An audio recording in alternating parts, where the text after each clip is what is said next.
జీవితం అంటే ఏమిటో వివరించండి. జీవితం అంటే మన విషయమేగా, మనకు తెలియాలి. కానీ మనం కుంటుతున్నాం, బతుకుతున్నామో చచ్చామో తెలియటంలే. చావలేక బతుకుతున్నాం అంటాం. అంత గరుదేం పట్టిందో, బతకచ్చుగా అన్నా. జీవితం అంటే జీవించటం. జీవించడం అంటే జీవించటం, చావకుండా ఉండటం. మనకేం తెలుస్తుంది?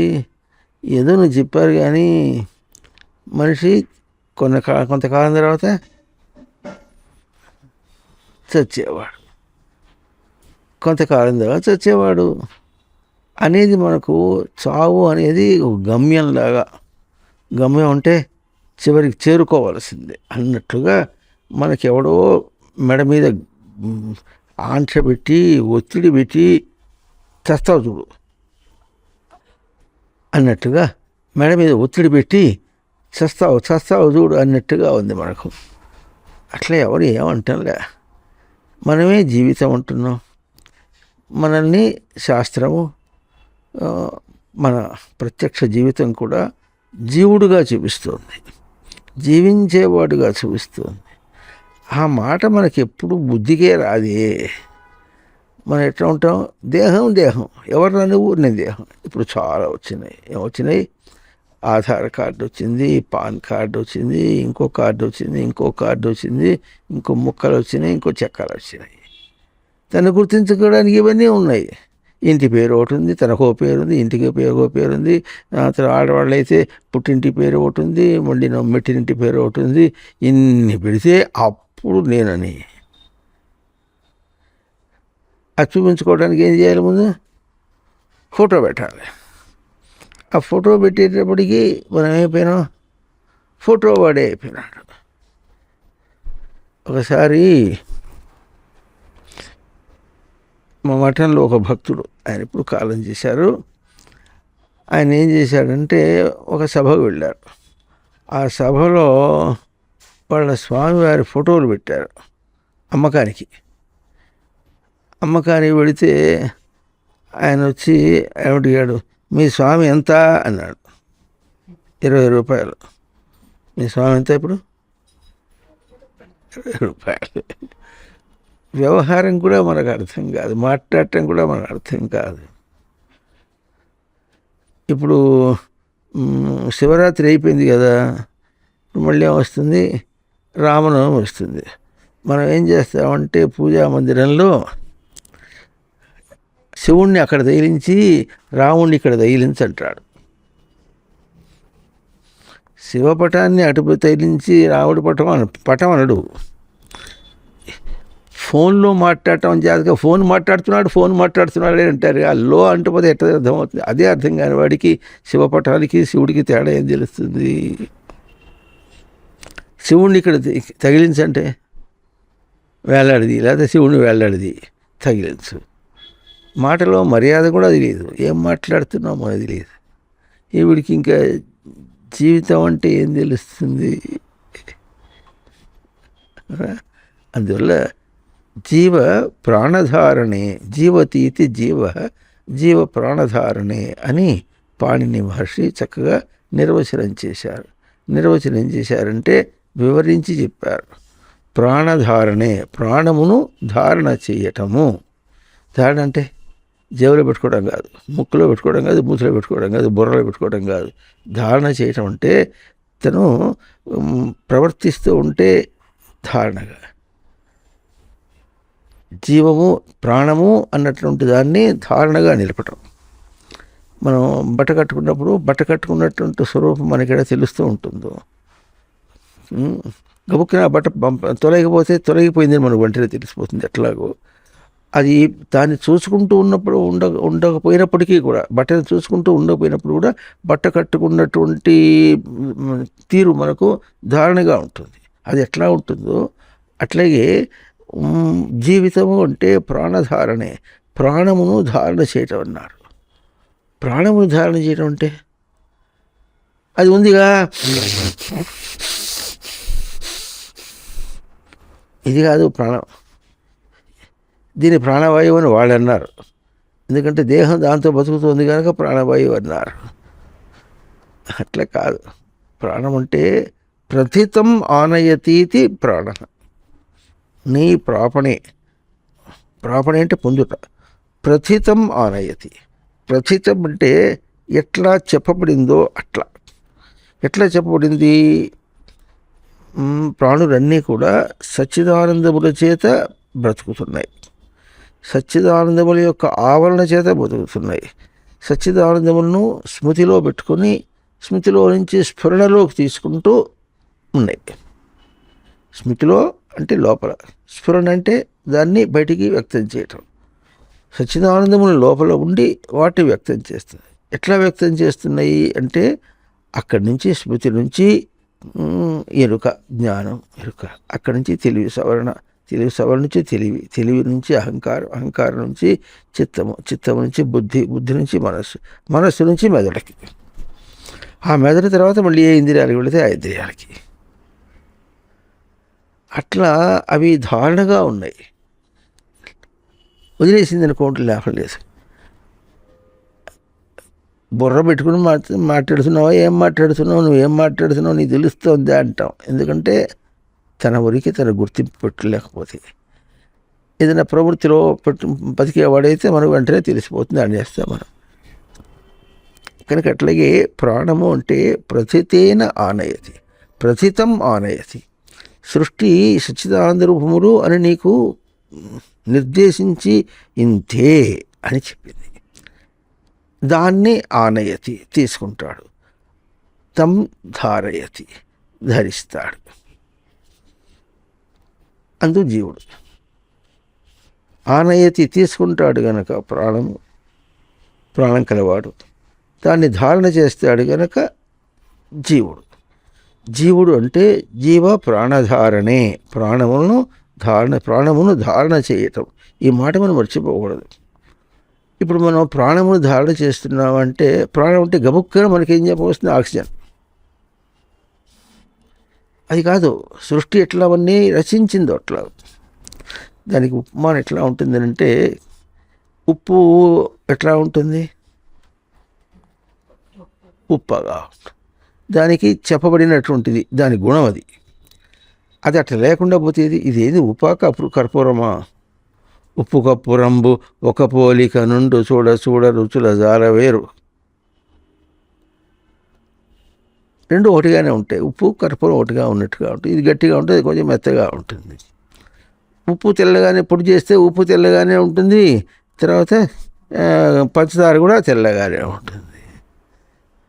దానికి ప్రథితం ప్రాపర్టీ ఇవ్వబడింది అన్నమాట. అట్లాగే ఎవరు అన్నట్ట మర్చిపోయి చల్లల మజ్జిగ పోసా అన్నట్ట.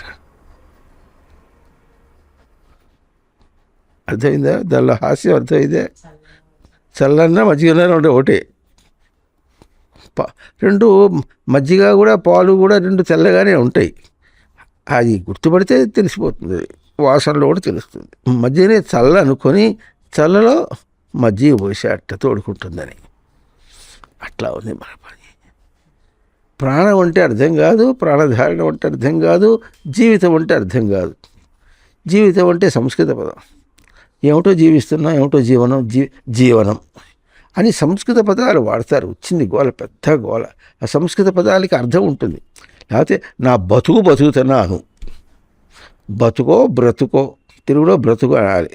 మరి చెప్పడం కాకపోతే ఏమంటాడు? బతుకు అంటాడు.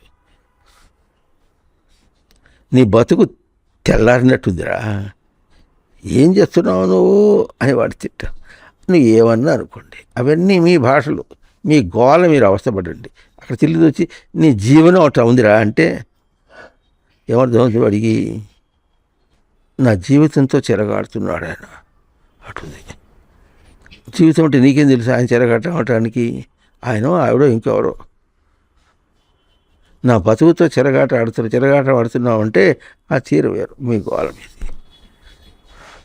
నీ జీవితంతో ఎవరు చెలగాటం ఆడటం లేదు, ఎవరు ఆడలేరు. ఎందుకంటే అది నీకు స్వతసిద్ధం. స్వతసిద్ధం అంటే తెలుస్తుందా మీకు? చెప్పండి. స్వతసిద్ధం అంటే అర్థమవుతుందా? సహజంగా. సహజం అంటే ఉందంటే సహ జాయతే, తనతో పాటుగా పుట్టింది అని అర్థం వస్తుంది సహజం అంటే. స్వతః సిద్ధం అంటే తనంతట తానే తనకు సిద్ధమై ఉంది, పుట్టింది కాదు, పుట్టుకతో వచ్చిందని అర్థం కాదు.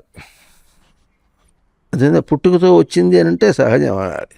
స్వతసిద్ధం అంటే జీవుడు అంటే ప్రాణధారణ కలవాడు అనే అర్థం. సహజమన్నా సంస్కృత పదమే, స్వతసిద్ధమన్నా సంస్కృత పదమే. ఆ పదానికి అర్థాలు వేరుగా ఉంటాయి. అవునా?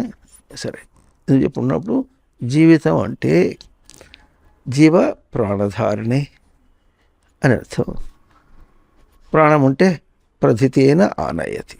సృష్టి ఎట్లా మనం రచించి వదిలిపెట్టిందో ఆ రచనతో దాన్ని మనం ఆనయతి తీసుకుంటున్నారా లేదా?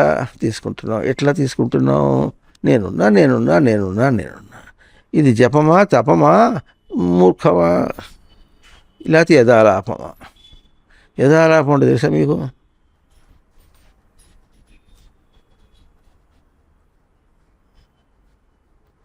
యథాలాపం అంటే తెలీదు. ఏదో ఎటో ఊహించుకుంటున్నట్టుగా. యథాలాపం అనేది సంస్కృత పదమే, తెలుగులో బాగా వాడతారు. యథాలాపం అంటే ఎక్కడో ఆలాపన చేసుకున్నట్టుగా. ఆలాపన అంటే ఎక్కడో పలుకుతుంటే ఎక్కడో ఊహించి గ్రహించలేనట్టుగా ఉన్నటువంటి వాడిని యథాలాపం అంటారు వాళ్ళు. కనుక అట్లా మనకు యథాలాపంగా ఉంది. ఏముంది? జీవితం అంటే యథాలాపంగా ఉంది. కనుక యథాలాపంగా కాదు, తను రచించి వదిలిపెట్టింది సృష్టి అని. కనుక ఇప్పుడు మనం ఏం చేయాలి? ప్రాణధారణ అనేది తనకు సృష్టి రచించిందని చెప్పుకున్నాం. అందువల్ల అది స్వరూపం. స్వరూపాన్ని వదిలిపెట్టేప్పుడు పోతాడు. మనకేం తెలుస్తుందంటే చచ్చిపోయినాడంటే చచ్చిపోయిన తర్వాత వాడు ఉంటాడో ఉండడో. మనం చచ్చిపోతే లేకుండా పోతానేమని భయం. ఈ లేకుండా పోతానే అనే భయం చేత మనం అనుకుంటున్నాం కనుక మనం భయం కలుగుతుంది. కానీ ప్రాణధారణ అనేది తనకు స్వరూపం. స్వతసిద్ధం ఎటు చెప్పుకున్నామో స్వరూపం అంటే తనదిగా రూపయతి, రూపింపబడింది, ఒక రూపంగా ఇచ్చింది. నేను అని గుర్తించే రూపంగా వచ్చింది. కనుక మనం ఎట్లా అనుకుంటున్నాం? నేనున్నా అనుకుంటున్నామే కానీ అది స్వతసిద్ధమో లేకపోతే ఎట్లుందో యథాలాపమో ఏదో ఊహించుకుని చెప్పుకుంటున్నామో ఏమనుకుంటున్నామో మనకు తెలియదు. అది అయితే లోపల మనకు స్వతసిద్ధంగా ఎట్లా ఉండాలో అట్లాగే ఉంది. కానీ మనం గుర్తింపుకు రానందువల్ల బయటే తిరుగుతున్నాం. ఆ బయటే తిరిగినందువల్ల ఏమవుతుంది? బయట చింతనగానే ఉంటుంది. నేనుని బయట చింతన అంటే అర్థమవుతుంది.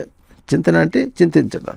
బయటకు చింతించినట్టుగానే మనకు లోపల మెదులుతున్నది కానీ లోపలిదిగా మనం తీసుకుంటాం అనే మాట. ఈ మాటల మీద బాగా ఇట్లా ధారణ చేయాలి.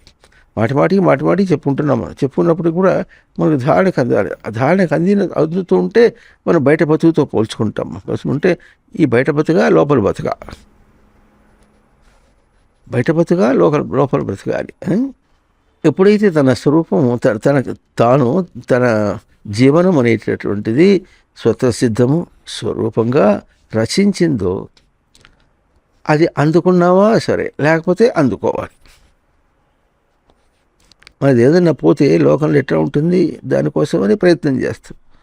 పోలీసులు కంప్లైంట్ ఇస్తాం, లేకపోతే కోర్టులో దావా వేస్తాం, కాకపోతే సుప్రీంకోర్టు దావా వేస్తాం. ఎందుకు వేస్తున్నాము? మనదైనటువంటి ఒక లక్షణాన్ని సాధన చేసేటట్టుగా చేస్తున్నావు కానీ అక్కడి నుంచి డబ్బు సంపాదించాలని అనుకుంటున్నావు. ఆ డబ్బు సంపాదించాలని అనుకుంటున్నావా, లేకపోతే తనది నేను నాది అన్నటువంటిది ఏదన్నా పోతే దాన్ని మళ్ళీ తాను పొందాలి అనేటటువంటి ప్రయత్నమా? ఈ ప్రయత్నం వేరు, అది ప్రయత్నం వేరు. ఇది ఏమిటి? తనకు లక్షణం కంటికి కనిపించేది కాదు, బయటికి ఎట్లా కనిపిస్తుంది? డబ్బు పోయింది కనుక డబ్బు సంపాదించాలి అన్నట్టు. అది వేరు, ఇది వేరు. అవునా? కనుక ఈ విధంగా మనది జీవితం అంతా కూడా సాధన స్వరూపమే అన్నాడు. జీవితం అంటేనే సాధన స్వరూపం. సాధన అంటే సాధన చేసి అంటే ప్రయత్నం చేసి తనది తను మళ్ళీ వెనక్కి పొందాలి అనేటువంటి. లోకంలో ప్రయత్నం చేస్తే ఫలిస్తుంది. ప్రయత్నం చేస్తే ఏం ఫలిస్తుంది? పుట్టినప్పటి నుంచి వాడు శేషంలో వాడు పెరుగుతూనే ఉన్నాడు. ఏం ఫలిస్తుంది వాళ్ళకి?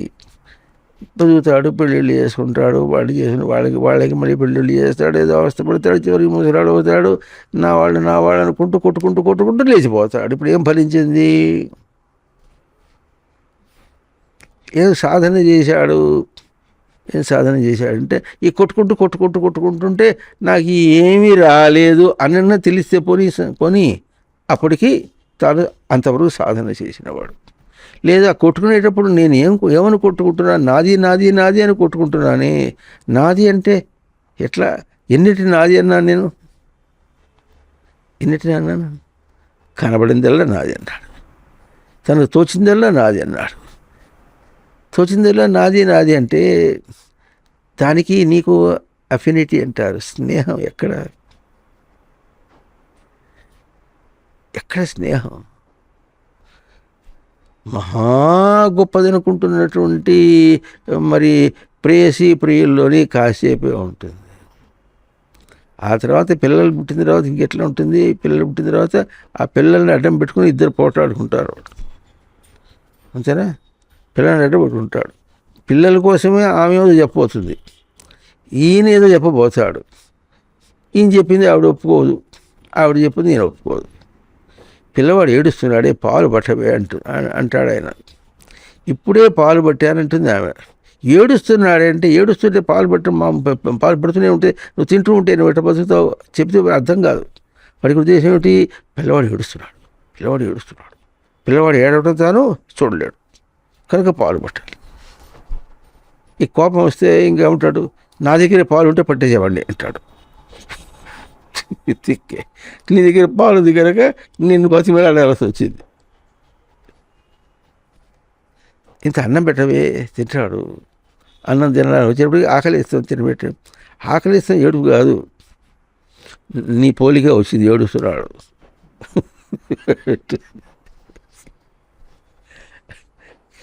మారం చేయటం అనమాట. మారం చేసేవాడు ఎంతనే ఏడుస్తాడు. వాడు ఏదో తిక్కబడుతుంది. లేకపోతే ఏం చేస్తాడు? ఇంకా తల్లి తెలుస్తుంది. పాలు పట్టాను, నేను పట్టుకట్టే వచ్చారు. పాలు పట్టిన తర్వాత వాడిని పడుకోబెడితే అప్పుడు ఏడవకుండా ఉంటాడు. పడుకోబెట్టలే, ఏడుస్తున్నాడు. నువ్వు వచ్చావు కదా, నువ్వు ఎత్తుకోబట్టుంది ఆయన్ని. ఆయన ఎప్పుడు ఎత్తుకుంటాడు తెలుసా మీకు? ఏడవకుండా నవ్వుతున్నప్పుడు ఎత్తుకుంటాడు. ఏడిస్తే ఏం చేస్తాడు? ఆవిడికి ఇచ్చేస్తాడు. ఏడ్చిన పిల్లవాడేమో ఆవిడికి, నవ్వుతున్న పిల్లవాడు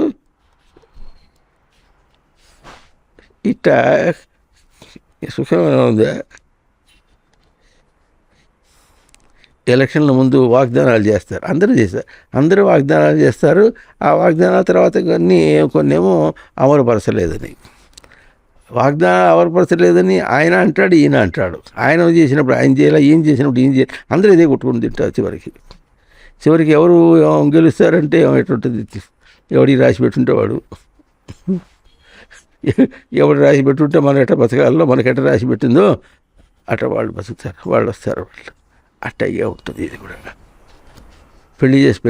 ఏదో సామెత, పెళ్లినాటి ప్రమాణాలనే ఒకటి ఉంది. పెళ్లినాటి ప్రమాణాలకి తర్వాత బతికిన ప్రమాణాలకి తేడా ఉంటుంది. కాకపోతే ఏం చేస్తారంటే ఊరికి రాద్ధాంత పడితే ఏం బతుకు బాగుంటుంది కనుక సరే నెట్టుకుంటూ పోతుంటారు కొంతమంది. అక్కడే రాపిడి పడుతుంటారు కొంతమంది. సాధనక ఆ రాపిడి పడటంలో కూడా ఏం పడుతున్నావు అనే మాట మనం బాగా గుర్తిస్తే తెలుస్తుంది. ఎంత రాపిడి పడినప్పటికీ కూడా దేనికోసం? తన కోసం, తనను గుర్తించడం కోసం. బాగా కష్టపడితే నసాళానికి కంటేదాకా కష్టపడితే కానీ కాదనుకోండి, నసాళానికి కంటేదాకా రాపిడి పడుతూనే ఉంటాడు. అంతదాకా ఎందుకు రాపడుతున్నాడంటే తాను గుర్తించడానికి. అందుకని బోధ చేత ఎదగవలసిన వాడు బాధ చేత ఎదుగుతారంటే అది ఏమన్నా బ్రతుకు అవుతుందా? కాదు. బ్రతుకే కాదు, జీవితం ఎట్లా అవుతుంది?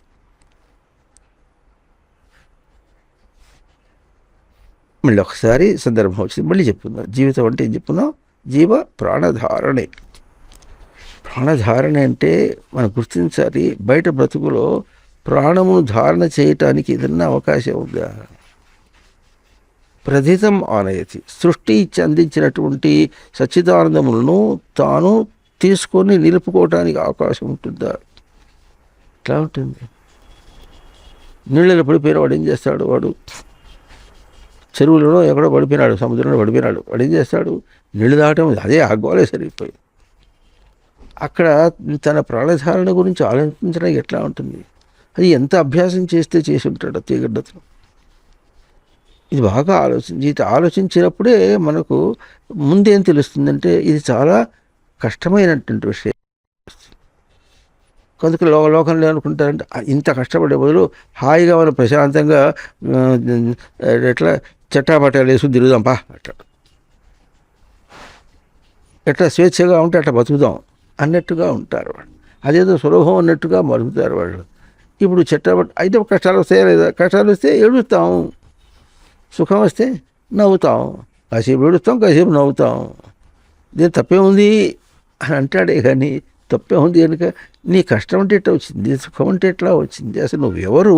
ఈ ప్రశ్న రాకుండా ఈ ప్రశ్న ఇట్లా వేసుకుంటూ లోకంలో ఇట్లా ఉంటుంది, ఈదినట్టుగా ఉంటుంది. వాళ్ళు ఏమనుకుంటారు? గాలివాటానికి బతికినట్టు బతుకుదాం అనుకుంటారు. వీళ్ళు ఏమనుకుంటారు? వీళ్ళు ఈదుతున్నారు అన్నిటికంటే పెద్దానికి గిజిని పట్టినట్టుగా. గిజిని పట్టు అంటారా? ఎప్పుడన్నా ఇక్కడ అంటారా? ఏదో పట్టు ఉడుము పట్టు అంటారా? ఉడుము పట్టినట్టుగా పెద్దానికి గట్టిగా పట్టుకొని చేస్తుంటే ఎట్లా ఉంటుంది? బతకడం చాలా కష్టంగా ఉంటుంది.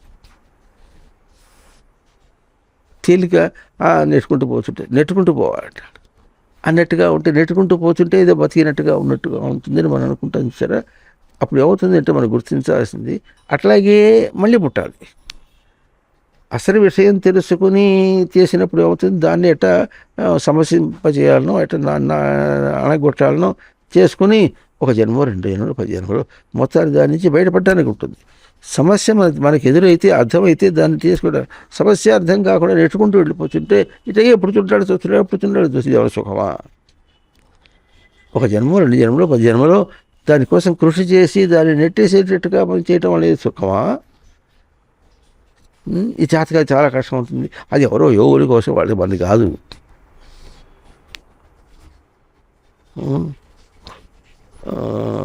కొంతమంది ఉంటారు ఈ నియమాలన్నీ బ్రాహ్మణులకి మనకు కాదు అంటాడు ఒకడు.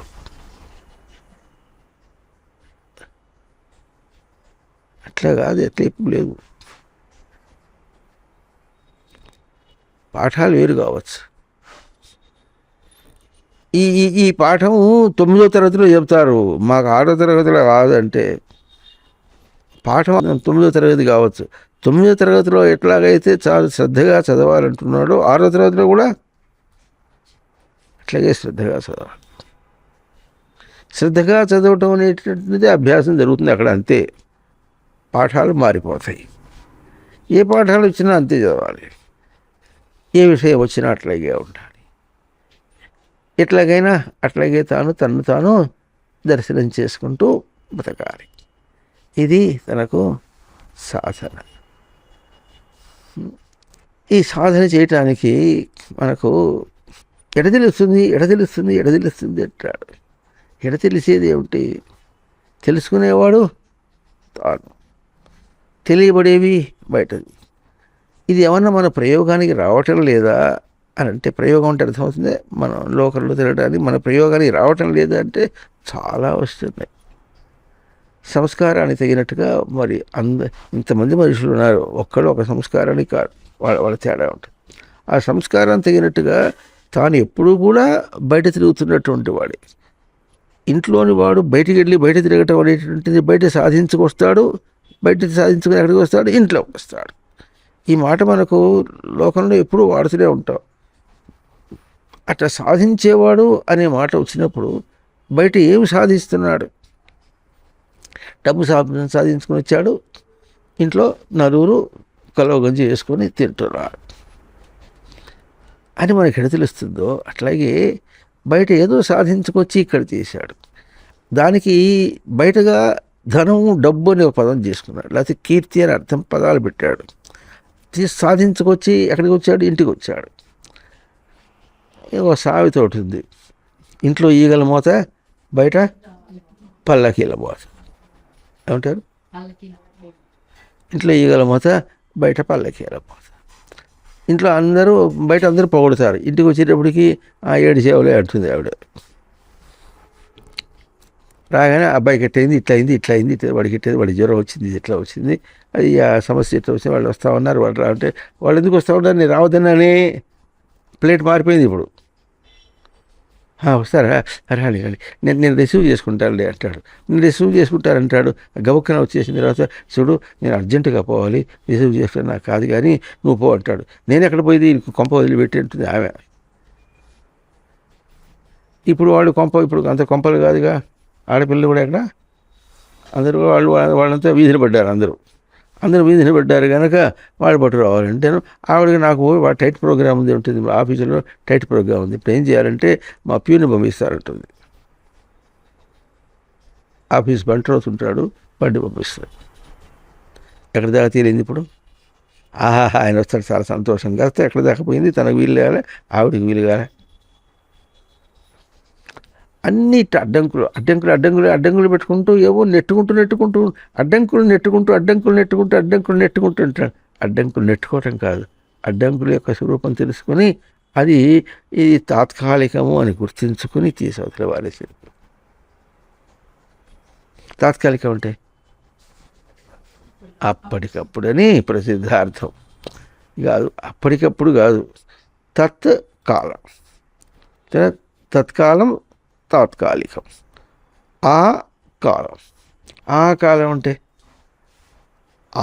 అంటే అట్లాకు, కాలం అంటే పలికించుకుని అన్వయించేసు. ఎందుకు అసలు ఇంత చూసిందంటే, నావాడు నాకు చేస్తున్నాడా, బాగుంది, రానిలే అని అంటాడు. రానిలే అని అందరినీ పిలిపించుకొస్తాడు, నా నచ్చిన వాడేస్తాడు, ఆయన ఊరమ్మడి తిరుగుతాడు. నా బంధువులు వస్తున్నారు అంటాడు. ఆ బంధువులు వస్తే అవుతారు, వాళ్ళతో వస్తే వాళ్ళ పిల్లలు, వాళ్ళకి అన్నీ చూడాల్సిందేగా. ఆయన అన్నీ చూడాల్సి వస్తుంది. ఏముంటుంది, అక్కడి నుంచి బయట నుంచి ఏదో సరుకులు వచ్చి కొబ్బరి పడేసిపోతాడు అంతే. వంట చేసేది ఎవరు? తానే. ఏదో చేసేవతల వాడేసేది. ఎవరిని కాదన్నట్టుగా ఉంటుంది, ఎవరిని కాదన్నట్టుగా ఉండదు. ఏదో ఉగాది వస్తుంది కదా అని, ఉగాదికి ఇంటికి పోదామని నలుగురు కోడళ్ళు,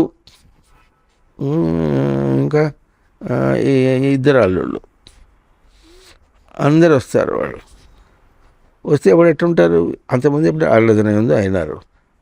వీళ్ళకి అల్లదనం మంది పిల్లలు, మళ్ళీ వాళ్ళకి అల్లదనం మంది అంటే ఇప్పుడు ఎంతమంది అయినారు? 6 36 అంతేనా? మరి వాళ్ళిద్దరు మొత్తం 6 12, 36 12 ఎంత? 48. వీళ్ళిద్దరు 50. ఈ 50 మంది, ఇప్పుడు 50 మందికి వస్తారు అని చెప్పేసి సంగతి కొట్టి, నా పిల్లలంతా వస్తారు అనుకుంటుంటే, ఈవిడికి కూడా నా పిల్లలు ఉంటుంది కానీ చేయదు. అంతేనా? పిల్లలు వస్తారంటగా ఉంటుంది. వాడు వచ్చిన తర్వాత వాడు వచ్చి అమ్మమ్మ అని వచ్చి నేరుగా వస్తాడు. వాడు నేర్చుకుంటూ నానమ్మ అని వస్తాడు. వాడు ఈ చేయి పట్టుకుంటాడు, వాడు ఆ చేయి పట్టుకుంటాడు. వాళ్ళని ఇప్పుడు ఆదరించాలన్నా, పోరా నేను పండే ఉన్నాను అంటుందా? ఏమనాలి? ఆదరించాలి. ఓర్పు ఆచరిస్తున్నావా, మనవళ్ళని ఎత్తుకుంటున్నావా? ఇప్పుడు ఇంతమంది 50 మంది వంట చేసేటప్పుడు కూతురన్నా పోనీ ఏమైనా సహాయం వస్తుంది అంటేనేమో, కూతురేమో వాళ్ళ ఆయనకి ఎంత తక్కువ అవుతుందో, ఇక్కడి నుంచి ఎట్లా సప్లై చేయాలనో, ఏం చేసి తీసుకెళ్లాలో ఉంటుంది. అమ్మ వంట చేస్తుంటే మధ్యలో వచ్చి మమ్మీ అల్లుడు కాఫీ ఇమ్మంటున్నాడని చెప్పేసి అడ్డం వచ్చి కాఫీ కాసుకుని తీసుకొస్తుంది. ఈ జీవితం ఏది? పోనీ కోడళ్ళన్నా చేస్తారే అవ్వారంటే కోడళ్ళు అట్టయిగా ఉంటారు. మీ అబ్బాయి అటు, మీ అబ్బాయి కాఫీ అడుగుతున్నాడంటే అబ్బాయి కూడా అల్లుడితో సమానం అవుతాడు, ఎందుకంటే రాక వచ్చాడు కనుక. అల్లుడేమో అల్లుడు ఎటాగో అల్లుడు గారు అయిపోయా, ఇక్కడ మీరు అల్లుడు గారంట, అబ్బాయి గారు. అందరూ గారులు అయితేప్పటికి వీళ్ళు ఏమవుతారు, ఈ ముసలాళ్ళు ఇద్దరు సర్వెంట్లు అవుతారు. ఏదైనా పట్టుకు రావాలంటే కూడా ఎట్లా ఉంటుంది, ఏదన్నా ఎవడన్నా ఒకటి ఉంటే నాన్న నేళ్ళు పట్టుకొచ్చేదా అంటాడు, పోయి పట్టుకొస్తాడు, పనికిరానిది వచ్చి దీంట్లో పడేసిపోతాడు వాడు. ఏం కావాలి ఎట్ట కావాలి అర్థం కాదు. ఎట్ట బతుకుతున్నారా మీరు బిళ్ళల్లోనూ, ఇట్ట పట్టుకొస్తే ఎట్టరా అంటుంది ఆవిడ. ఇంకా పోతే ఇంకెక్కువగా ఉంటే ఏం చేస్తారంటే, నలుగురు కొడుకులు బయటపోయి అమ్మ బియ్యం అడిగిందేమో నలుగురు పట్టుకొచ్చారు, 4 వెరైటీలు పట్టుకొచ్చారు. ఇప్పుడు ఏది వండాలి, ఇవన్నీ సమస్యలు ఉన్నాయి కదా, బతికేది దీనిలో సాధన ఏమి, జీవనం ఏది, ఆ అంశాన్ని మనకు తీసుకురాకుండా ఏం చేస్తుందంటే, జీవనం ఏంటంటే వాళ్ళు అయిపోయినారు ఉన్నారు, అప్పటికి వెళ్ళిపోయినారు, వారంలో అందరూ వెళ్ళిపోయినారు.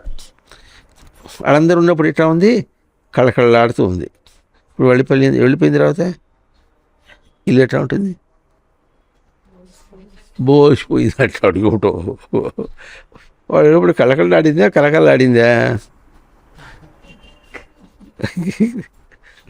తన పార్టీకి తన దేహాన్ని రోడ్లో వేసి రుబ్బినట్టయింది తన పని.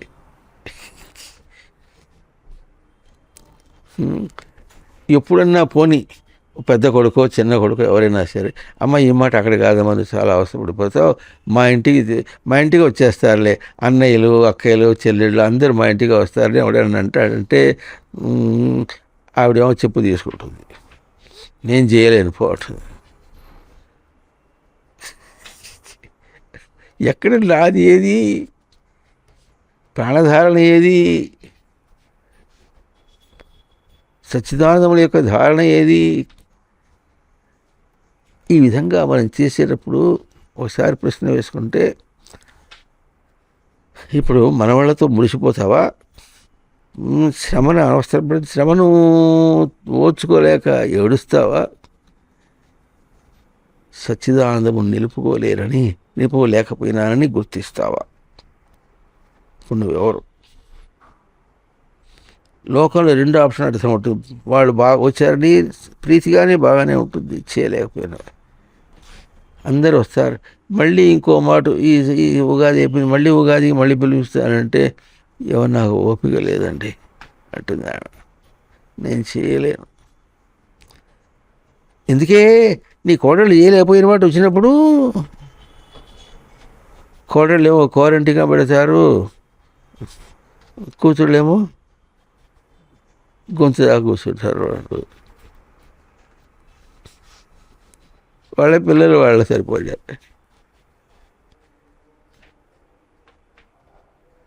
అది కాకుండా ఏం చేస్తారు, వచ్చిన వాళ్ళు వచ్చినట్టుగా కాకుండా గబుక్కున ఎక్కడో ఎవరో వాళ్ళకి తెలిసిన వాళ్ళు ఎవరో ఉన్నారు, వాళ్ళ దగ్గర పోవాలి, దానికోసం బయలుదేరుతారు.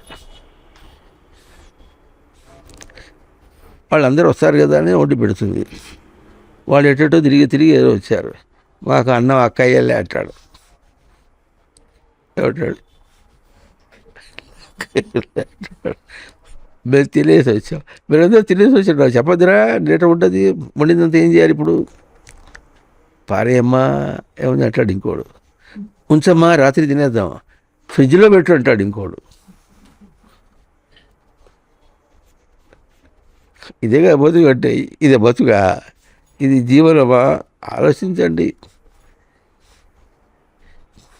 దీంతో చావు లేకుండా పోతుందా? జీవనం అంటే ఏం చెప్పను, జీవించుట అంటే చావకుండా ఉంటా, చావు లేకుండా పోతుందా? చావు లేకుండా పోతే అంతా చావేగా. ఎందుకు చావు? సచ్చిదానందములను తాను గుర్తించలేకపోయినాడు కనుక, ఇప్పుడు తానెవరు గుర్తించని వాడు కనుక చచ్చినవాడు. ఉండుట లేకుండుట అనేటటువంటి ఎట్లా అంటే బయట దాంతో పోల్చి కాదు. ఉప్పుగా ఉంటుంది అన్నాం అనుకోండి, ఉప్పు యొక్క స్వరూపమేమి, అది ఉప్పుగా ఉండును, పంచదార తీయగా ఉండును అని దాని మీద అక్షతలు వేసారనుకోండి, మనకేం తెలుస్తుంది? ఆ ఉప్పు ఎప్పుడు తెలుస్తుంది మనకు? తింటే తెలుస్తుంది. తనదైతే అప్పుడు ఉప్పు యొక్క ఉప్పుతనం తెలుస్తుంది, తనదైతే తీపి యొక్క తీపితనం తెలుస్తుంది. అట్లాగే బతుకు అనేది తనదిగా తీసుకుంటే, తన ఉనికిని తాను దర్శనం చేసేటట్టుగా తీసుకుంటే అప్పుడు ఉన్నట్లు, దాంతో జీవించినట్టు, దేంతో ఉనికితో జీవించినట్టు. ఇప్పుడు ఉనికితో జీవించకుండా ఈ ఈ గోళంలో జీవించాలంటే ఈ జీవనమా మరణమా చెప్పండి? మరణం. అంటే ఈ పుట్టినప్పటి నుంచి పుడకల్లో పోయేదాకా మరణమేనా జీవనమా? మరణమే. గ్యారంటీనా? స్పష్టంగా చెప్పండి. పుట్టి నుంచి పుడకల్లో పోయేదాకా జీవనమా మరణమా? మరణం. మరి జీవనాన్ని కోసం వచ్చినాడు, మరణం అనుభవిస్తే ఎట్లా? ఇప్పుడు మరణం అనుభవిస్తున్నాను గుర్తించాలన్నా గుర్తించద్దు, అదేనా చేయాలి కనీసం. మరణం అని తెలియపోయినా శాంతి లేదు, జీవుడికి శాంతి లేదు, విశ్రాంతి లేదు. ప్రాస విశ్రాంతి అంటే తెలుసా మీకు? విశ్రాంతి అంటే ఇంగ్లీష్లో రెస్ట్, అది మనకు తెలుసు. రెస్టా రాష్ట్రా? రెస్టా రాష్ట్రా? రెస్ట్ అంటే తుప్పు. ఆయన విశ్రాంతి తీసుకుంటున్నాడంటే రెస్ట్ పట్టించుకుంటున్నాడని, తుప్పు పట్టించుకుంటున్నాడని. అదేమన్నా విశ్రాంతి పాడా? అది విశ్రాంతి కాదు కానీ రెస్ట్ అయింది. కనుక శ్రాంతం అంటేనేమో అలసట, సంస్కృత పదం అది. శ్రము అనే ధాతువు. శ్రాంతం అంటే అలసట, శ్రాంతి అంటేనేమో అలసట. విగత శ్రాంతి విశ్రాంతి. శ్రాంతి అలసట లేకపోవటం విశ్రాంతి అనమాట. అది ఏది? అది ఉన్నదా? అనుభవంలో ఉన్నదా? లేదు. గుర్తింపులో ఉందా? అది లేదు. అనుభవంలో లేదు, గుర్తింపులో లేదు. ఇక జీవితం అంటే ఎడ తెలుస్తుంది? అంటే మరణించకుండా ఉండటం అనేది మాట తనకి ఎడ తెలుస్తుంది? ఎందుకు తెలియట్లేదంటే అంతా మరణ జీవనమే. యమధర్మరాజు చాలా తమాషాగా చెప్తారండి. కొన్ని శ్లోకాలు కొన్ని కోట్ల సార్లు మరణం చేసినా మనకు అందదేమో అనిపిస్తుంది. ఆయన ఏమంటాడంటే, యదేవేహ తదముత్ర యదముత్ర తదన్విహ మృత్యోస్స మృత్యుమాప్నోతి ఏ ఇహ నానేవ పశ్యతి. ఇక్కడ తన దగ్గర ఏ సచ్చిదానంద స్వరూపం గ్రహింపులో ఉందో అవతలికి వెళ్ళినప్పటికీ కూడా ఆ గ్రహింపే తనకు ఉండాలి.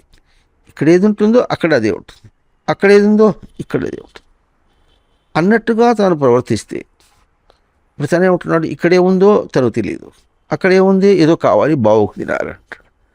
అప్పుడు రెండింటికి సమన్వయం కావాలి. అప్పుడు ఏమైందంటే ఇక్కడ ఏముందో తనకు ఎప్పుడు తెలియనందువల్ల మరణమైంది. అక్కడ ఏం ప్రవర్తించాలో ఎటు తీసుకోవాలో తెలియదు, అది మరణమైంది. అప్పుడు ఏమవుతుంది? మాటికి ఇక్కడ మరణమే, అక్కడ మరణమే. ఇది అందుకోలేడు, అది అందుకోలేడు. విషయం ఎప్పుడైతే అందుకోలేని మరణస్వరూపంగా వెళుతుందో, ఒక విషయంలో ఇక్కడ అక్కడ ఉభయపక్షం కూడా మరణస్వరూపంగా ఎప్పుడు వెళుతుందో, ఆ విషయం వెళ్ళిపోయినప్పటికి కూడా ఏం చేస్తాడు? ఒక విషయం వెళ్ళిపోతే ఇంకో విషయాన్ని పట్టుకుంటాడు, అంతేనా? మనం ఏమంటాం? ఒక విషయాన్ని వదిలిపెట్టి ఇంకో విషయాన్ని మర్చిపోతుంటే యమధర్మరాజు ఏమంటాడంటే, ఒక మరణాన్ని విడిచి ఇంకో మరణాన్ని పట్టుకుంటాడంటాడు. అర్థమవుతుందా? మరణ వ్యవస్థ ఒకటి, మరణం కూడా కాదు. మరణం చచ్చిపోయిన వాడు చచ్చి ఊరుకుంటాడు, పిల్లపోయింది అట్ట కాదు. మరణ వ్యవస్థ. ఇంత మరణ వ్యవస్థ తెలుస్తున్నప్పుడు కూడా పోతే ఎట్లుంటారో అర్థం కాదు. దేహం విడిచి పెట్టిపోతే ఉంటాడండి, ఇట్టే మరణ వ్యవస్థలో ఉంటాడు. ఏది వచ్చినా మరణమే. కానీ మరణాన్ని పిలుచుకొచ్చి కౌలించుకున్నట్టే ఉంది, కానీ బ్రతుకుని కానీ జీవనాన్ని కానీ పిలుచుకున్నట్లేదు. ప్రథితం ఆనయతి సృష్టి ఎట్లా రచించిందో దాన్ని ఆనయతి తీసుకోవటం అనేటటువంటి ఆ ప్రాణం అనే వ్యవస్థే లేకపోయినా నీకు నువ్వు ప్రాణి ఎట్లా అవుతావు? ప్రాణం గలవాడు ప్రాణి. ఆ ప్రాణం లేదుగా నీకు, ప్రాణం నువ్వు చూసుకోవట్లేదు కనుక. ప్రాణం చూసుకోకపోతే ప్రాణి ఎట్లా అవుతావు? ఈ ప్రశ్న వేసుకోవడేమి? ఎప్పుడో దేహం చచ్చిపోతాట. చావు చావు చావు చావు చావు అని ఎప్పుడు చావు అనే మాట అవస్థపడుతున్నానని తెలిస్తే అప్పుడు తనకు చచ్చెర పడుతుంది. చచ్చెర అంటే తెలుస్తా మీకు? గిల్లినట్టు కూడా లేదు వాడికి. గబుక్కున ఇంటికి వెళ్ళేటప్పటికీ ఆయన ఇంట్లో ఉన్నాడు. ఆయన ఇంట్లో ఉండేప్పుడు ఎట్లా ఉంటుంది, ఆయన ఇంట్లో లేకుండా ఉన్నప్పుడు వెళితే ఎట్లా ఉంటుంది, ఆయన ఇంట్లో ఉన్నప్పుడు వెళితే ఎట్లా ఉంటుంది తెలిసిపోతుంది. ఆడపిల్లలకి తెలిసిపోతుంది. ఆయన ఇంట్లో ఉన్నాడు కనుక ఉన్నాడనే సంతోషం ఒకటి ఉంటే మనం కొంచెం జాగ్రత్తగా ఉంటాం. లేకపోతే లేడు, ఇంట్లో లేడు కనుక మనం మామూలు స్వేచ్ఛగా వస్తాం. మళ్ళీ వచ్చినప్పుడు ఆయనతో ఎట్లా ఉండాలనో ఆ సంబంధం వేరు, పిల్లలతో ఎట్లా ఉండాలో సంబంధం వేరు, అల్లుడు వస్తే ఎట్లా ఉండాలో సంబంధం వేరు, కొడుకు వస్తే ఎట్లా, పాలవాడు వస్తే ఎట్లా ఉండాలో తెలుసు, పని మనిషి వస్తే ఎట్లా. ఇప్పుడు తాను ఎన్ని రూపాలు,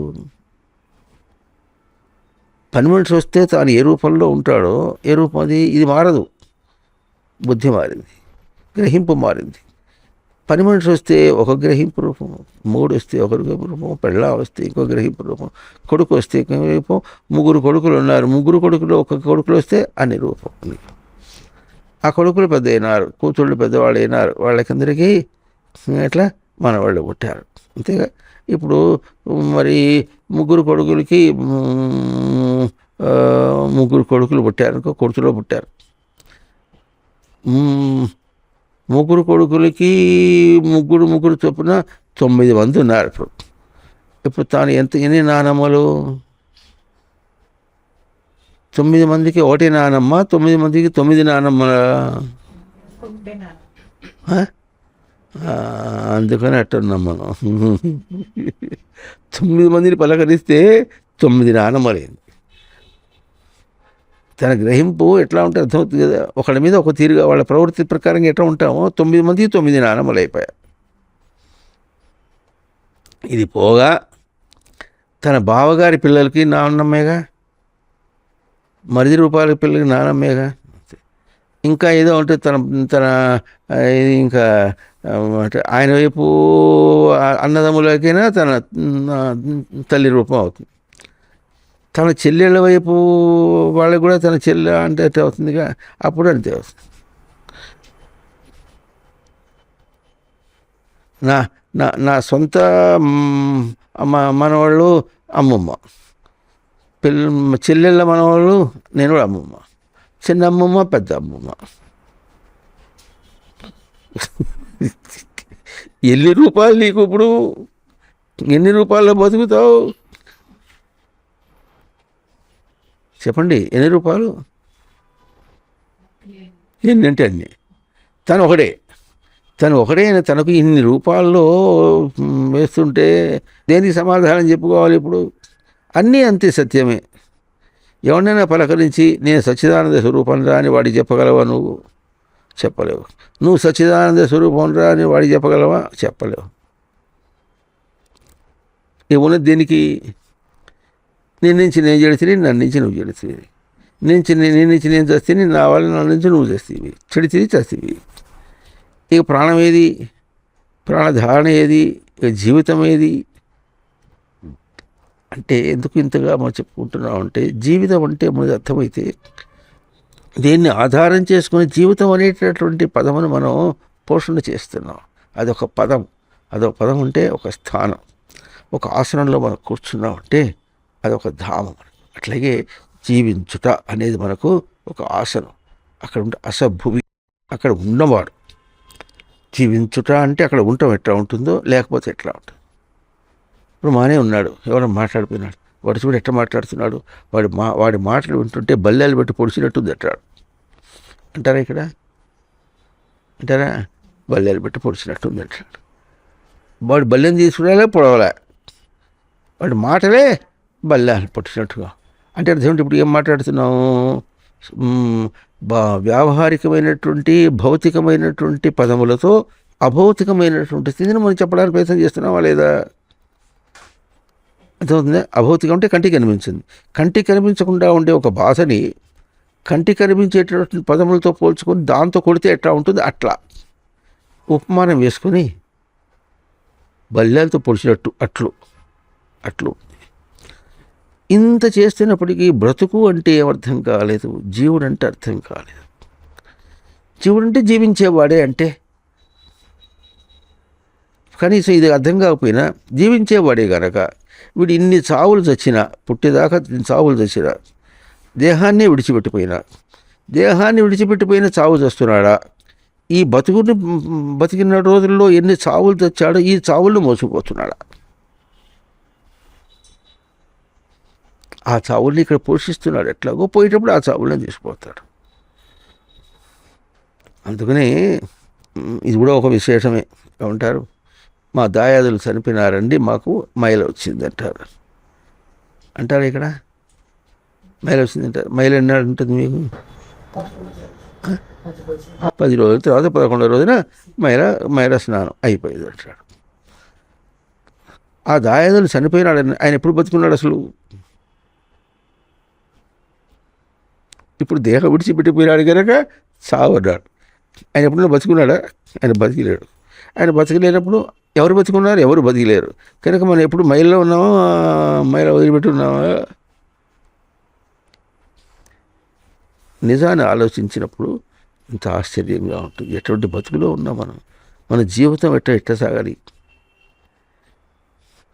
ఇళ్లలో కష్టాలు వస్తే జీవితం ఎట్ట సాగాలి? ఏడుస్తారు కానీ ఇప్పుడు చెప్పు, దీనికి ఏం కష్టం? కష్టం ఏమీ లేదు. మనకు బాగా తెలుస్తూ ఉంటుంది. ఇవన్నీ ఎట్లా ఉన్నాయంటే మనకే తెలుస్తున్న రూపంగా ఉన్నాయి. ఇది మనకు తెలియాలి. ఈ జరిగేదంతా పోకడంతా మనకు తెలుస్తుంది. ఎక్కడ తెలుస్తుంది? ఎక్కడ తెలుస్తుంది? దానికి ఉపమానం చెప్పారు. అద్దంలో లాగా కనిపిస్తుంది. అద్దంలో మనం ఎట కదిలితే ఎట కదులుతుంది, చేతి తిప్పితే అది తెలుస్తుంది. అట్లాగే ఉంది. ప్రకృతిని సవరించుకోవాలంటే ఏం చేయాలి? అద్దం ఏం చూపిస్తుంది? భ్రాంతిని చూపిస్తుంది, ప్రతిబింబాన్ని చూపిస్తుంది. ప్రతిబింబం చూసి నేనే అనుకుంటే, ప్రతిబింబం అంటే అర్థమవుతుంది మీకు? అద్దంలో కనిపించేది ప్రతిబింబం అన్నమాట, ఇమేజ్. ప్రతిబింబం కనిపిస్తుంది. అదే నేను అనుకుంటే కష్టాలు ఉంటాయా, సుఖాలు ఉంటాయా? దాన్ని చూసి సవరించుకోవాలన్నా కుడి ఎడమగా ఉంటుంది. అంతేనా? అది ప్రతిబింబము, తన నిజరూపం. కుడి ఎడమగా ఎట్లా ఉంటుందో అట్లాగే అక్కడ కనిపించే వాటిని ఎట్లా ఉండాలి, దాని గురించి అర్థం చేసుకోవటం. దాని గురించి ఎట్లా అర్థం చేసుకుంటున్నావు అంటే దానివల్లే కష్టాలు వచ్చినాయి అనుకుంటున్నావు. అట్లా కాకుండా తన వల్ల కష్టాలు వచ్చినాయి, ఇది కుడి ఎడమగా అర్థం చేసుకోవటం. అది ప్రతిబింబము కష్టం, బయటిది ప్రతిబింబము కష్టం. తాను దాన్ని సరిగా దిద్దుకోలేకపోవటం చేత సాధనగా బతకలేకపోతే తన వల్ల కష్టం. ఇప్పుడు ఇది నిజమైనటువంటి తనకు కష్టం. ఇది గుర్తిస్తే బ్రతుకవుతుంది, జీవనాన్ని పెంచుకుంటాడు. అట్ట కాకపోతే మరి మరణము మైల లేనివాడు ఎవడున్నాడు? ఎవడు లేడు. ఎప్పుడు మరణమే. మనమంతా మరణంలో, మైలలో బతుకుతున్నాం, అంతే. మురికిలో బతుకుతున్నాం, అజ్ఞానంలో బతుకుతున్నాం. ఇక జీవనం గురించి ఏం మాట్లాడుతున్నాం? అసలు ఈ పదం మనం అనుకుంటున్నప్పుడు ఎట్లా మాట్లాడుకుంటున్నాం? జీవుడు దేహాన్ని విడిచిపెట్టి లేచిపోయాడంటారు. అది అర్థమైంది. జీవుడు దేహాన్ని విడిచిపెట్టి, జీవుడు ఎట్టున్నాడని గుర్తించావు కనుక జీవుడు లేచిపోయినాడు అంటున్నావు. నువ్వు చెప్పు. పాశ్చాత్యులు ఒకసారి ఏం చేశారంటే, జీవుడు అంటుంటారు వీళ్ళు, నేను చూస్తా అసలు వీడు ఎట్ట లేచిపోతాడు అని వాడిని మొత్తానికి ఒక సీల్ చేసిన ప్యాకెట్లు పెట్టేశారు. ఆక్సిజన్ ఉండదుగా, వాడు చచ్చిపోయాడు. చచ్చిపోతే జీవుడు లేచిపోవాలిగా. జీవుడు లేచిపోతే ఎక్కడ ఉండాలి? వాడు ఆ బాక్స్లో ఉండాలంటాడు. వాడు అద్దంతో చేయించాడు, దానిలో ఉండాలంటాడు. దానిలోనే ఉన్నాడనే లేకుండా ఎట్లుంటాడు? నీకేం కనిపిస్తుంది? వాడు దానిలో ఉంటాడేంటి? అది ఎట్లా ప్యాక్ చేస్తావు నువ్వు? ఈ రోజున ఏసీ కారులో వెళుతున్నాం మనం ఎవరినో ఫోన్లో మాట్లాడుతున్నాం. వాడు ఎక్కడున్నాడు? ఏసీ కంటే టైట్, బాగా ఎయిర్ టైటే కదా, ఎయిర్ టైట్ చేసాం. మరి వాడు మాట్లాడుతున్నా మనకు వినిపిస్తుంది. మనకు వేవ్స్ వస్తున్నాయి లేదా? తరంగాలు వస్తున్నాయా లేదా? వస్తూనే ఉన్నాయి. మరి ఇది ఎట్లాగే? అది ఏదో బుద్ధి. అది ఎట్లా ఉంటారంటే ఈ చెబుతుంటే వినిపించుకోకుండా రెటమతన రకంతో వాదించడానికి ప్రయత్నం చేస్తే ఎట్లా వస్తుంది? కనుక దేహం విడిచిపెట్టి పోయినవాడు ఎట్టపోయినాడంటే, జీవుడు లేచిపోయినాడంటే, జీవుడంటే ఇప్పుడు ఎట్లా జీవిస్తున్నాడో, తన జీవము ఏ విధంగా రెటమతంగా చేసుకొని తికమక చేసుకుని ఎట్లా బతుకుతున్నాడో ఆ తికమక రూపంలో పోతాడు వాడు. కంటికి కనిపించేవి కాదు. ఈ ఫ్రీక్వెన్సీసే మనకు కంటికి కనిపించవే. టవర్కి అందలేదు, టవర్కి ఫ్రీక్వెన్సీస్ మనం ఉన్నాం, టవర్ అందట్లేదు. ఈ మాటలు మాట్లాడిస్తున్నారు, నీకేమైనా కనిపిస్తుందా? టవర్ అందట్లేదు అన్నమాట. నువ్వు ఫ్రీక్వెన్సీస్తో నువ్వు ఎట్లా ఊహించుకున్నావు అట్టే మాట్లాడుతున్నావు, అంతేగా నీకేమైనా కంటికి కనిపించిందా? కాదుగా. మరి సచ్చిదానందముల యొక్క ఫ్రీక్వెన్సీస్ నీకు అర్థం కావట్లేదంటే ఎట్లా? ఇది ఒక పెద్ద గోల, మన జీవితానికి పెద్ద అడ్డంకు. ఇది మనకు ఎట్లా అయింది? ఇప్పుడు జీవితం అయిపోయింది. అటువంటి దానిలో బతికి బతికి బతికి బతికితేనే మనకు 4 డబ్బులు వస్తాయి, బతుకుతాం. 4 కీర్తి వస్తుంది, కీర్తి బతుకుతాం, కీర్తితో బతుకుతాం. కనుక జీవితానికి ఇట్లాంటి వాటిలో అర్థం లేదు. ఇదంతా కూడా ఇట్లా అద్దంలో ఉన్నట్టుగా కనిపించేటటువంటివి కానీ నిజమైన జీవితం తనకు కాదు. కాదు అన్నప్పుడు కాదుని గుర్తించినవాడు గుర్తించినట్టుగా ప్రవర్తిస్తాడు, గుర్తించనివాడు గుర్తించలేనట్టుగానే బతుకుతాడు. ఇంకా ఎట్లా ఉంటుందంటే జీవితం ఇంత అస్తవ్యస్తం అంటే అర్థమవుతుందా? తిక్కగా ఇంత తిక్కగా ఉన్నప్పటికీ తిక్కగా ఉన్నప్పుడు అక్కడ ఉండేది అక్కడ తెలుస్తుందా? తనకు తెలుస్తుందా? చెప్పండి. తనకెడ తెలుస్తుంది? అంటిముట్టిన అగ్రహారంలా కనిపిస్తుందా అంటే అర్థమవుతుంది. అంటిముట్టిన అగ్రహారం ఉంటే ఎంత చెప్పినా వినిపించుకోకుండా తెలుస్తాడు, అట్ట కనిపిస్తుందా? లేదు. ఎడ తెలుస్తుంది? బాధగా తెలుస్తుంది. మొట్టికాయలు ముట్టినట్టు తెలుస్తుంది. మొట్టికాయలు ముట్టినట్టు తెలుస్తున్నప్పటికీ కూడా, బాధగా తెలుస్తున్నప్పటికీ కూడా గుర్తించలేకపోతే బాబా ఎవడరా వీడు?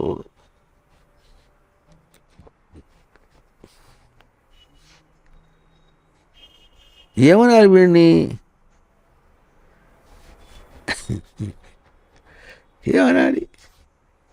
అన్ని చెప్పినా వెనకాల బయటది ఉంటుంది. బయట ఆ సాకులు చెప్పి దీన్ని తప్పించుకోవడానికి ప్రయత్నం చేస్తారు. ఇంకేం చెప్పాలి వీడికి? అది ఎట్లయిందండి, అది ఎట్లయిందండి, అది ఎట్లయింది, ఇది ఎట్లయింది. ఏదైనా ఆడవాళ్ళు ఉన్నారంటే మగవాడిని కాదని లేక ఏదో చేస్తున్నారంటే ఎందుకు లేనిపోని తీప అనుకుంటారు. పోనీ మగవాడైనా ఉండొచ్చుగా.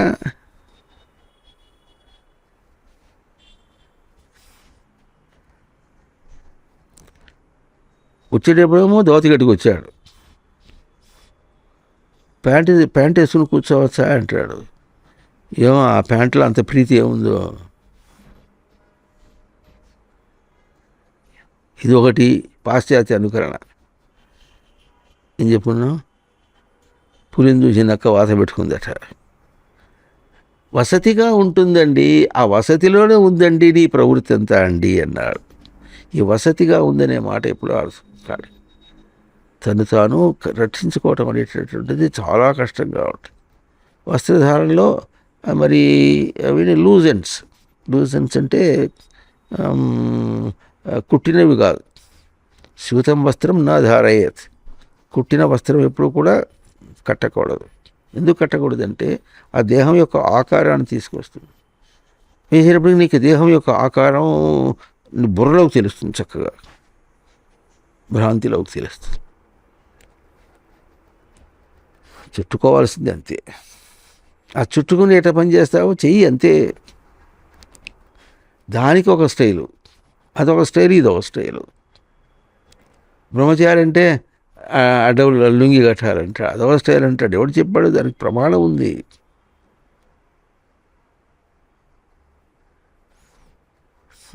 చిన్నపిల్లలు కదా, చిన్నపిల్లలు కనుక వాళ్ళకి ఫ్రాక్స్ వేయాలి. ఆడపిల్లలకి ఫ్రాక్ అంటే గౌన్ అంటే అన్నీ ఇంగ్లీష్ పదాలు, నాకేం తెలుసు, తెలుగులో చెప్తే వేసుకుంటారు. బురకాలంటే అది తెలుగులో. ఆ బురకా అనే తెలుగు, అది కూడా ఒక ఉర్దూ పదమేమో మొత్తానికి. ఆ బురకాలు వేసుకుని కూర్చాడు. ఆడపిల్లలు కొలగటాన్ని వయ్యారం వలకపోయటానికి ఏదో పదం వాడతారు. ఏం పదం అది? బుట్టబొమ్మ అంటారా? ఆడపిల్లలు బుట్టబొమ్మ అంటున్నారు. వాడు అంతకంటే వాడు ప్యాంట్ వేసుకొని టక్కని వేసుకుంటూ వస్తాడు. స్కూల్కి బూట్లు కావాలి. మా రోజుల్లో మేము చదువుకున్నప్పుడు సంపాదించేదాకా వాడి కాళ్ళకి చెప్పులు ఉండేవి కాదు. ఆ రోజులు పాతకూర మేటేటనో అంతా అల్ట్రా మోడర్న్. ఇది ఒక పెద్ద గోళ. అల్ట్రా మోడర్న్ అంటే అంటే మోడర్న్ అంటేనేమో అధునాధికం, అల్ట్రా మోడర్న్, చాలా గొప్పలో.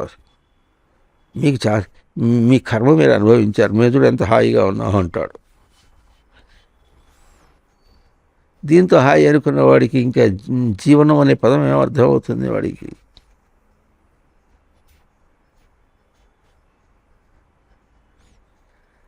ఎంతగా దీనిలో మనం గుర్తించవలసింది ఏమంటే, ఈ బయట బతుకుకి, ఈ చావు బతుకుకి ఎంతగా అలవాటైపోయినాడో, దానికి ఎట్లా జూదం ఆడినట్టుగా జీవితం అంతా దానికి పణం అంటారు తెలిసిన, దానికి జూదం ఆడినప్పుడు డబ్బు పెడతారు, డబ్బు ఏదో పెడతారు, దానికి పణం అంటారు. ఆ పణంగా పెట్టి ఆడటానికి, దానిలోనే చావటానికి ఎంత ఉన్నాడు వీడి. ఇంక జీవితం అంటే ఏమర్థం అవుతుంది? ఎవరైనా చచ్చిపోతే ఆఫీసులో ఏం చేస్తారు, మార్నింగ్ సంతాప సభ అని పెడతారు. ఒకటి సంతాప సభ అని 2 మాటలు పెడితే దాంతో తీరిపోయింది. మనం మాత్రం ఏం చేస్తాం, 10 రోజులు మైలు పెట్టి, వీడు మైల కాదు కానీ అవతల వాడు చేస్తాడు. వీడు మైలను దూరం ఉంటే వాడికి వంట చేసి పెట్టదు, వాడు చేస్తాడు.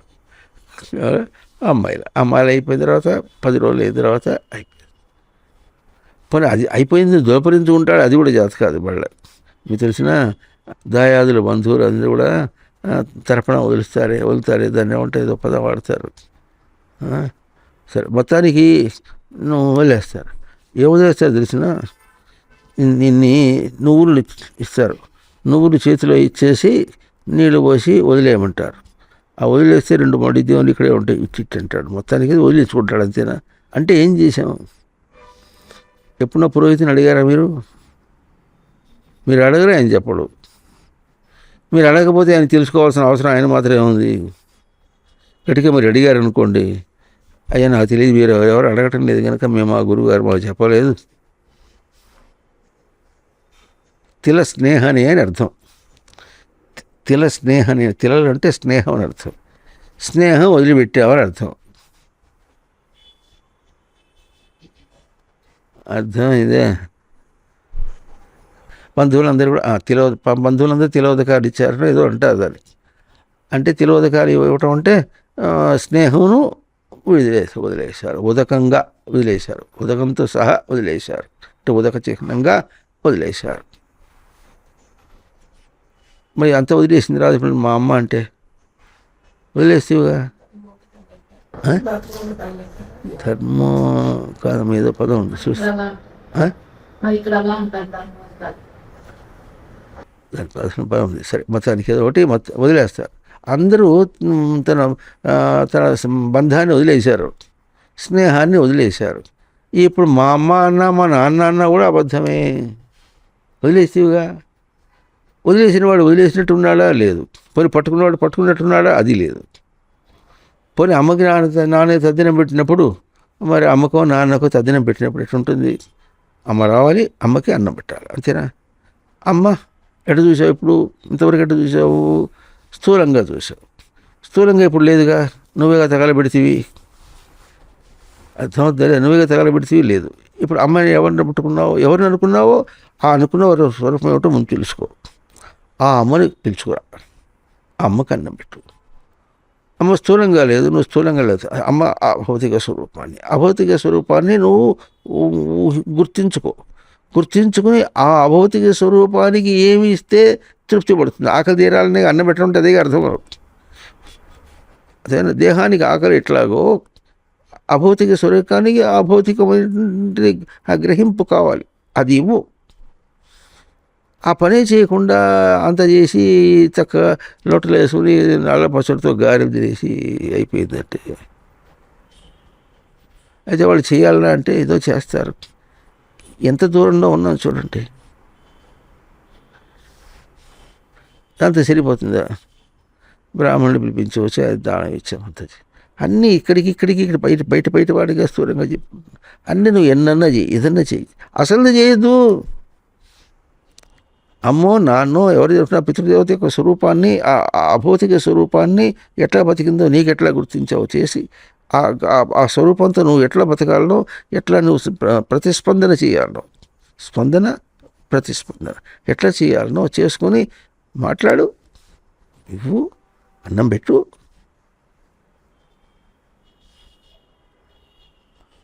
ఏది జీవనం? ఏది? ఎటు చూసినా జీవనం లేదు.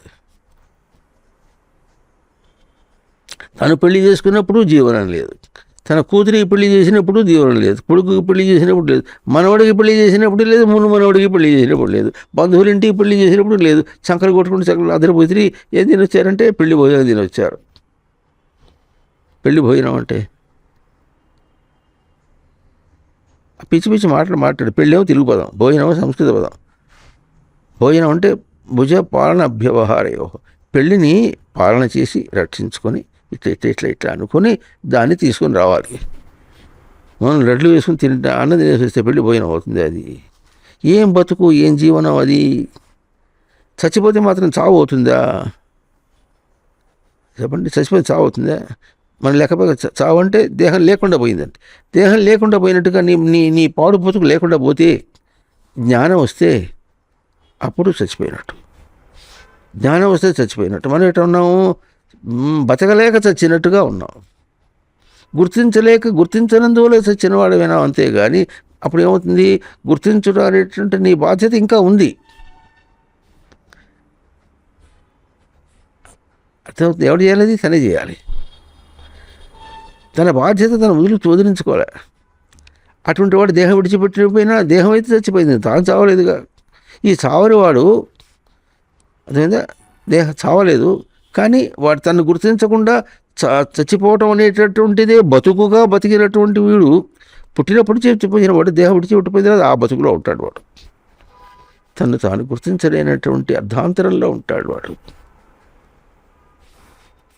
జీవితం ఏది? పుట్టమునుపు లేదు, ఇప్పుడు లేదు, తర్వాత లేదు. వాడు ఎప్పుడు ఉన్నాడు. పుట్టమునుపు ఉన్నవాడు ఇప్పుడు ఉన్నాడు, అప్పుడు ఉన్నాడు. పుట్టమునుపు కూడా సృష్టి ఎట్లా రచించింది అటువంటి వాడే, ఇప్పుడు అట్లాగే దేహం విడిచిన అటువంటి వాడే. మూడు వేళల్లో కూడా అట్లాంటి వాడే వీడు.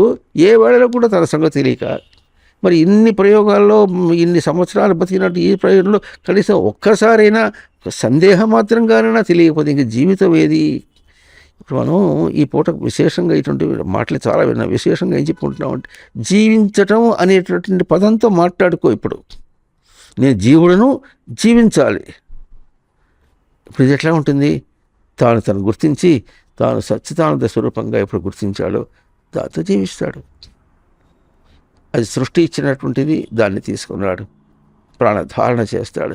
ఎప్పుడు ధారణ చేసిన వాడైతే ఉంటాడు. జ్ఞాని అయిన వాడు అట్లా చేస్తాడు. అట్లా చేస్తూ దేహం అనేటటువంటిది కానీ బయట విషయాల్లో ఇంకా ఉన్నాడు గనక, ఆ ఉన్నాడు గనక ఇంకా ఏం చేస్తాడు అందుకని ఏం చేస్తాడు? ఎక్కడికో లేచిపోడు. జ్ఞాని అయిన వాడు ఎప్పుడు లేచిపోడు. నేను లేచిపోవడం ఎట్లా ఉంటుందంటే నిర్లక్ష్యం ఉంటాడు, ఇర్రెస్పాన్సిబిలిటీ, బాధ్యత రహితం. ఎందుకంటే ఇక్కడే ఉంటా, ఏం వస్తే రాని, దాని సంగతి తెలుసుకొని నన్ను నిలబెట్టుకుంటా. వాడి బ్రతుకు అది జీవించడం. అర్థమైందా? కొంతమంది ఎక్కడికి అరణ్యాలు లేచిపోతారు, అక్కడికి పోతారు, లేచిపోతారు, గీచిపోతారు. ఎక్కడికి పోయినా ఒకటి.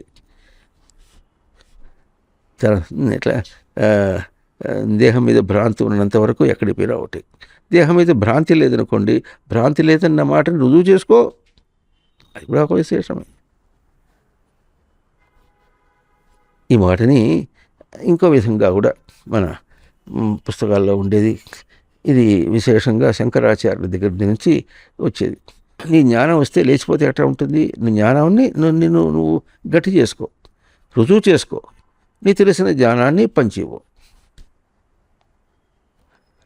అది ఎట్లా కష్టంగా ఉంటుంది అది కూడా చూడు. జ్ఞాన జీవితం అంటే అది. జీవితం అంటే ఎట్లా ఉంటుంది? తాను బతకాలి, బతికింపచేయాలి. సూర్యుడు ఎట్లా ఉంటాడు? తాను వెలుగుతాడు, తన కిరణాల చేత బతికి ఎట్లా ఇస్తాడో అట్లా నువ్వు బతుకు. ఇది జీవితం. ఇది దీన్ని ఏమంటారు? ముక్తి జీవితం అంటారు.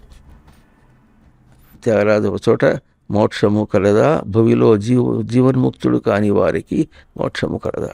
జీవన్ముక్తుడను జీవించి, జీవన్ముక్తుడు అంటే జీవమును వదులుకున్నవాడని కాదు, జీవన్ అంటే బతుకుతూ ముక్తుడను, దేహంలో ఉంటూ కూడా నేను ముక్తుడను అని ఎప్పుడైతే తాను నిలుపుకుంటాడో వాడికి ఎప్పుడు లేచిపోదాం, ఎక్కడికి వెళ్ళిపోదామని బుద్ధి రాదు.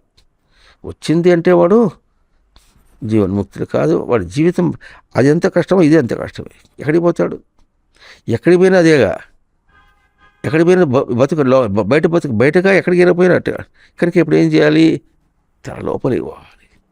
తన లోపల తాను జీవించుకుంటూ ఎక్కడున్నా తన స్వరూపమే దర్శనం చేస్తాడు. ఈ దర్శనం చేయడం అనేటటువంటిది ఎట్లా ఉంటుంది? తను ఇంతవరకు చేసింది చాలా కొద్దిగా. ఆ కొద్దిగా చేయడానికే లోకంలో వాళ్ళందరూ కూడా మరి తిక్క పడుతున్నారు వాళ్ళు. కానీ అది అంత దాకా వచ్చిన తర్వాత ఎట్లుండాలి? తనది ఇదే అయితే తనకి ఇంకా బయట ఇంకో రూపం కనిపిస్తుంది. కనిపించడానికి ఉండాలి. తన కిరణం అవతలికి వెళ్ళాలి, ప్రసరింప చేయాలి. అది కూడా అది కష్టం. ఇప్పుడు కష్టం అనే మాట లేదు. అది ఎట్లా ఉంటుందంటే లోకంలో ఎట్లా ఉంటుంది? తన పిల్లల్ని తాళి పెంచాలనుకుంటాడు. అక్కడ ఏమి ఉందో నిజమైన అర్థం అంటే తన పిల్లలను తాళి పెంచాలి. తానేదో గొప్ప పెద్ద వాళ్ళనేదో రక్షించాలి అనే భావన ఎట్లా ఉంటుందో అది అపవిత్రమైన భావం. తనకు అర్థమవుతుంది, వాళ్ళకి తెలియచెప్పాలి. అప్పుడు ఎట్లా ఉంటుందంటే తన వాళ్ళు నా వాళ్ళు అంటే ఎట్లా ఉంది? వాళ్ళు అక్కడ వాత్సల్యాలు నా వాళ్ళు, వీళ్ళెట్లా స్వరూపం చేత నా వాళ్ళు, స్వరూపం చేత నాది అనేటటువంటి విధంగా బయట చేయటానికి ఎట్లా ఉంటుందంటే ఇది చేయడం చాలా కష్టమైనటువంటి పని. కష్టమైనప్పటికీ ఎట్లా కనుక సృష్టి ఎట్లా చేస్తుంది, నేను కూడా చేయాలి. తప్పించుకోవడానికి ప్రయత్నం చేసింది ఎట్లా ఉంటుందంటే సాధన నుంచి తప్పించుకున్నాడు అన్నమాట. అది బలహీనం అవుతుంది. కనుక మెట్టు ఎక్కుతున్న కొద్దీ బోధ కొంచెం స్పష్టంగా ఉంటుంది. మొదట్లో ఏదో అనుకుంటారు కాసేపు, ఎవరితో లేకుండా ఏకాంతంలో పోయకుండా ఉంటారు. ఏకాంతం అంటే ఎక్కడ ఎవరితో పడకుండా సాధన చేయటం అనేది ముందు చేయాలి బాగుంది. కానీ పోయిన పొడుగుతో ఇదే కాదు. తన స్వరూపాంతం తెలుసుకోవటానికి ఎంతసేపు కావాలి కనుక దాన్ని క్లిక్ అయితే అంటారు. తనకు గ్రహింపుకు ఒక్కసారి అందిందనుకో అర్థమైపోతుంది. అందితే ఇప్పుడు ఏం చేస్తాడు? బయట తిరుగుతూ కూడా తన దర్శనం చేసుకోవటం అనేటటువంటిది అభ్యాసం చేయడం అనేది అసలు సిసలైనటువంటి సాధన. అసలు సిసలైన సాధనయే తనకు జీవితం, జీవ ప్రాణధారణి. ఇది సృష్టి ఇచ్చిన ప్రతితం అంటే చెప్పడం. ప్రతితం అనేది అంటే ప్రతితం అంటే సృష్టి ఇచ్చినటువంటి దాన్ని భగవద్గీతలో ఏమంటారు? ఆత్మనియేవ ఆత్మనాతుష్ట. తన యందు తనకు తృప్తి. ఆత్మనియేవ ఆత్మనాతుష్ట. అక్కడ దాన్ని వెలిగించి చూడటంలో తన తృప్తి. ఇందాకేం చెప్పుకున్నాం, అంతమంది పిల్లలు వచ్చారు, లకలకం వాళ్ళు ఎంత గోల పెట్టారు. అంతా కూడా లౌకికంగా భౌతికంగా కూడా శ్రమతో కూడుకున్నటువంటిది. ఇది శ్రమతో కూడుకుంది కాదు, తన గ్రహింపుకు శ్రమతో కూడుకుంది కాదు. కాకపోతే ఉంటుంది, ఎటువంటి ఏదైనా కార్యక్రమం పెట్టాలంటే 10 మంది రావటం, వాళ్ళు ఇంత చేస్తారు. అది కొంచెం ఉన్నట్టుగా ఉంటుంది. అట్టుగా చూడు, అది కూడా చూడు, వాళ్ళు రావాలిగా. పిల్లలు రాకపోతే ఎట్లా ఉంటుందని కాదు. వీళ్ళంతా ఇప్పుడు ఎవరు? అంతా నా పిల్లలే కాదు. నా పిల్లలు అనేది లౌకికంగా మాట్లాడు, నేనే. ఆ నేనుకి అందించడం అనేటటువంటిది చిన్న విశేషం కాదు. మారాన్ చేసినటువంటి పసిపిల్లవాడికైనా అన్నం పెట్టచ్చు, కానీ ఈ మూర్ఖ ప్రజలకి జ్ఞానం అందించడం అనేది చాలా కష్టమైనటువంటిది. చెయ్యి, అది ఎటర్నల్, శాశ్వతమైనటువంటి ప్రక్రియ, శాశ్వతమైనటువంటి జీవనం. కనుక జీవనం అంటే ఏమిటో తెలుసుకొని బతకాలి. అది ప్రయత్నం మనం తెలుసుకుని బతుకుదాం. ఓ సత్.